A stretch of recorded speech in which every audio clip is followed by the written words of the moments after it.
Hello అండి. Daily టిఫిన్స్‌లో చేసుకునే కొబ్బరి చట్నీ కంటే ఇలా మామిడికాయ ఏసుకొని రైస్‌లోకి కొబ్బరి చట్నీ చేసుకోండి చాలా బావుంటుంది.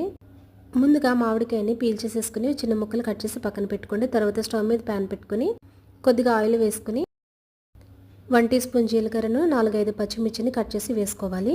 ఇవి దోరగా ఫ్రై అయిన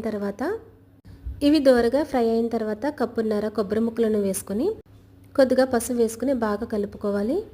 వీటిని 1 సెకండ్ పాటు ఫ్రై చేసుకొని కట్ చేసి పెట్టుకున్న పచ్చి మామిడికాయ ముక్కలను వేసుకొని ఒకసారి బాగా కలుపుకొని మూత పెట్టుకుని స్టవ్ ఆఫ్ చేసుకోవాలి.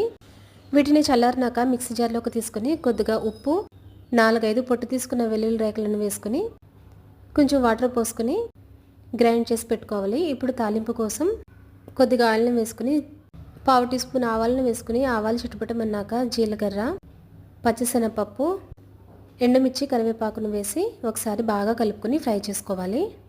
ఇవి ఫ్రై అయిన తర్వాత మిక్సీ పట్టుకున్న కొబ్బరి మిశ్రమాన్ని వేసుకొని ఒకసారి బాగా కలుపుకోవాలి. మూత పెట్టుకుని స్టవ్ ఆఫ్ చేసుకుంటే రైస్లోకి చాలా బాగుంటుందండి. Thanks for watching. Please subscribe my channel.